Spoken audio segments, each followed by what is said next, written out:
पिताजी का विधि विधान से पंडित जी की मदद से तर्पण करके अतुल ऑफिस जाने के लिए अपनी कार स्टार्ट कर ही रहा था कि माँ ने उसे रोककर एक पैकेट देकर बोला, बेटा तू ही ऑफिस जा रहा है तो यह केले और बिस्कुट के पैकेट लेते जा।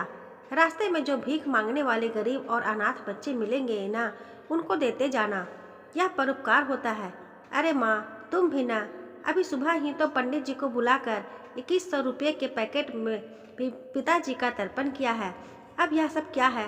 अतुल ने झुंझलाते हुए माँ से कहा। पर माँ का उदास चेहरा देखकर अतुल माँ को मना नहीं कर सका। उसने माँ के द्वारा दिए पैकेट को बगल की सीट पर रखकर तेजी से अपने ऑफिस की तरफ कार दौड़ा दी। पुणे की एक प्रसिद्ध सॉफ्टवेयर कंपनी में अतुल सीनियर सॉफ्टवेयर इंजीनियर था। पिछले 11 वर्षों से उसने अपनी मेहनत और काबिलियत के दम पर जो मुकाम हासिल किया था, उस वजह से अतुल की उस कंपनी में बहुत इज्जत थी। अतुल के पिताजी का 4 वर्ष पूर्व बीमारी की वजह से निधन हुआ था।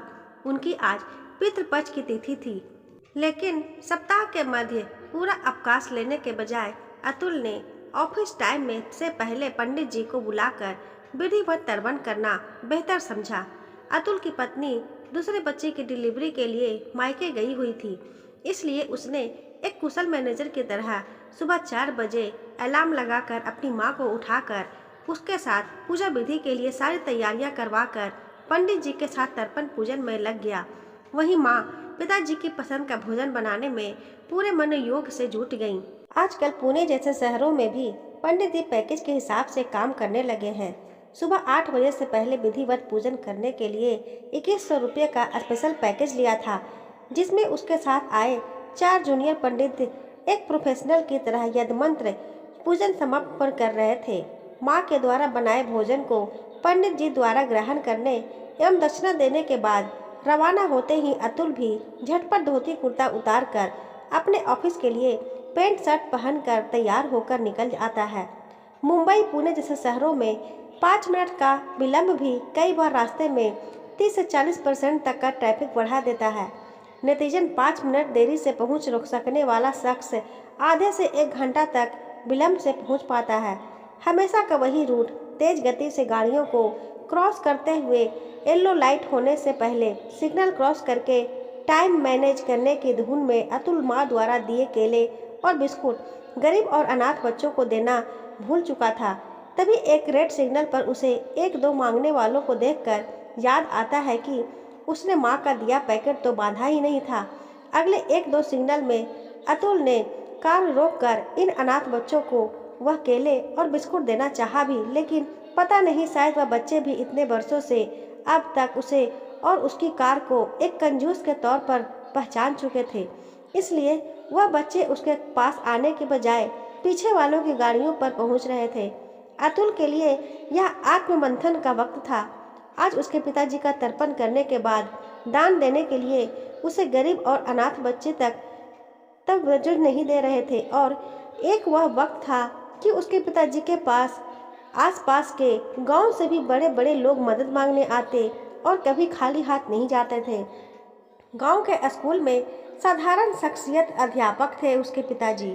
कम आय में भी खुद के परिवार के साथ साथ न जाने कितने गरीबों एवं असहायों के बिना कहे ही मदद करते थे। और एक मैं हूँ कि 1.5 लाख रुपए के महीने की तनख्वाह होने के बाद भी किसी की मदद मांगने पर भी यह सोचकर उसकी मदद नहीं करता कि यह मेरा पैसा लौटाएगा या नहीं।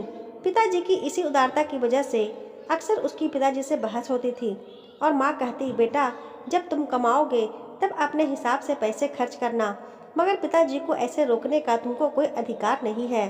इस तरह पिताजी के इन कर्मों के पीछे माँ का भी मौन समर्थन था। माँ बहुत खुश होती थी जब कोई कहता हमने भगवान को नहीं देखा, तब बाबूजी तो स्वयं ही भगवान का रूप है। इन्हीं वैचारिक मतभेद के कारण अतुल अपना जॉब लगने के बाद यदा कदा ही अपने गांव जाया करता था। पिताजी भी किसी त्यौहार या समारोह के समय ही उसके पास आते थे, वरना सप्ताह में 1-2 बार एक दूसरे के हालचाल पूछकर ही वो संबंधों को बनाए हुए थे। हाँ, विधि विधान से तो अतुल ने पिताजी का तर्पण कर दिया था, पर क्या वो सचमुच पिताजी की इच्छाओं को तृप्त कर सका? पिताजी के जीते जी न सही, क्या उनकी अनुपस्थिति में उसने अपनी माँ को एहसास कराया कि पिताजी नहीं है तो क्या, वह तो है ना उनका ख्याल रखने के लिए। ख्याल तो दूर, मैं अपनी माँ के लिए वक्त भी नहीं निकाल पाता। घर पहुँचते ही माँ से बनी चाय पीकर वह जो मोबाइल में व्यस्त हो जाता है, तो सुबह उठकर सीधा नहा धोकर ऑफिस के लिए निकलने तक उसे माँ की याद ही ना रहती। माँ जरूर उसके डिनर, नाश्ता, टिफिन, कपड़े प्रेस करने जैसी सारी जरूरत बिना कहे ही पूरा कर रही थी। शनिवार रविवार को भी वह या तो दोस्तों के साथ निकल जाता या लैपटॉप पर अपनी कंपनी का काम करके अपना दिन गुजार देता। आज माँ की दबदबाई आंखों के पीछे का दुख समझकर भी मैं ऑफिस निकल आया। अपनी माँ के जीवित रहते उसका ख्याल नहीं रख रहा हूँ तो क्या उसके जाने के बाद यही तर्पण करके उसे खुश रख पाऊंगा। अतुल को आत्मग्लानि होने लगी। उसने अगले ही सिग्नल पर अपनी कार वापस घर की तरफ मोड़ ली और बॉस को फोन पर यह कहकर कि आज उसे अपनी माँ को डॉक्टर को दिखाने जाना है, वह छुट्टी ले लेता है। विचार बदलते ही संयोग भी बदलने लगता है। जो अनाथ और गरीब बच्चे उसके बुलाए आने पर भी पास नहीं आ रहे थे, वही बच्चे अगले सिग्नल पर खुद ही उसके मांगने आए। अतुल ने उन सबको बिस्कुट और केले देकर संतुष्ट कर दिया। उन बच्चों की संतुष्टि देखकर अतुल को भी अजीब सी संतुष्टि महसूस होने लगी थी। घर पहुंचते ही वह कार बाहर की तरफ रखकर चुपके से घर पर पहुंचता है तो खिड़की पर से उसे देखता है कि माँ पिताजी का एल्बम खोलकर उनसे ही खामोश आंखों से बातें कर रही हैं। अतुल ने दरवाजा खटखटाया। अचानक अतुल को सामने देखकर माँ ने फोटो एल्बम टेबल के ऊपर रखे न्यूज़पेपर के नीचे छुपाते हुए अपने आंसू पोंछकर मुस्कुराते हुए पूछा, क्या हुआ? तू वापस कैसे आ गया? कुछ भूल गया था क्या? हाँ माँ, कुछ भूल गया था मैं। आज तो ऑफिस में कुछ ज़्यादा काम नहीं था, इसलिए छुट्टी लेकर आपके साथ एक फिल्म देखने का मन हो रहा है। नहीं, मेरा मन नहीं है आज कोई फिल्म देखने का, तू ही बाहर जाकर देखा, माँ ने मना करते हुए कहा। नहीं, मैं तो अपने स्मार्ट टीवी पर ही लगाऊंगा और आपके साथ ही देखूंगा। कपड़े बदलकर अतुल एक पेन ड्राइव स्मार्ट टीवी में लगाते हुए बच्चों से जिद करके बोला, अच्छा ठीक है, तू लगा फिल्म, मैं बर्तन धोकर आती हूँ, किचन में बहुत काम है, कहकर माँ उसे टालने के प्रयास करने लगी। अतुल ने किचन में जाकर देखा तो सिंक पर सुबह के खाने की प्लेट रखी हुई थी। इसका मतलब माँ ने खाना भी नहीं खाया है अब तक। उफ, कितना घुट घुट कर जी रही है मेरी माँ।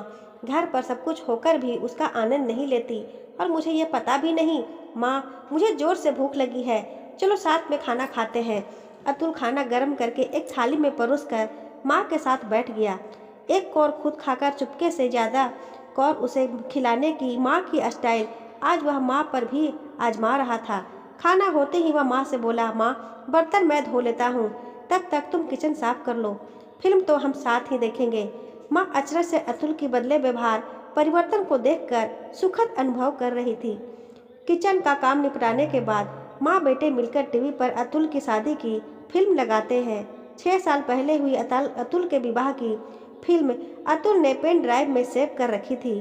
पिताजी को उस विवाह में पूरे जोश से विवाह कार्यक्रम में सहभागी होते देखकर, सबके साथ मस्ती में डांस करते देखकर, विवाह की चुहलबाजी देखकर माँ भूल ही गई थी कि आज पिताजी हमारे बीच नहीं है। अतुल माँ का सिर अपनी गोद में रखकर धीरे धीरे नारियल तेल लगवा कर सहलाने लगा। माँ की आंखों से आंसुओं की धार बह चली थी। आज अतुल ने एक साथ 2 तर्पण किए थे, पहला अपने दिवंगत पिताजी का पूरे विधि विधान के साथ और दूसरा अपने दुखी माँ के साथ वक्त गुजार कर उसके दुखों का सहभागी बनकर। सभी तर्पण पानी से हो जरूरी नहीं, कुछ तर्पण आंसुओं से आजीवन होते रहते हैं। इस कहानी का उद्देश्य यही है कि अपने पितरों के दिवंगत होने पर तर्पण करना तो हमारे लिए विधि का विधान है, लेकिन जीवित अवस्था में उनके साथ हंसी खुशी वक्त गुजार कर उन्हें अकेलेपन का एहसास न होने देना उससे भी महान कार्य है। दोस्तों, आशा करती हूँ आपको ये कहानी पसंद आई होगी। कहानी पसंद आई हो तो वीडियो को लाइक करें, अपने दोस्तों के साथ शेयर करें। चैनल को अभी तक सब्सक्राइब ना किया हो तो सब्सक्राइब जरूर कर लें। बेल आइकन को प्रेस करें ताकि जब भी मैं कोई ऐसी कहानी अपलोड करूँ उसकी अपडेट आपको सबसे पहले मिल सके। मिलती हूँ ऐसी एक और नई कहानी के साथ। धन्यवाद।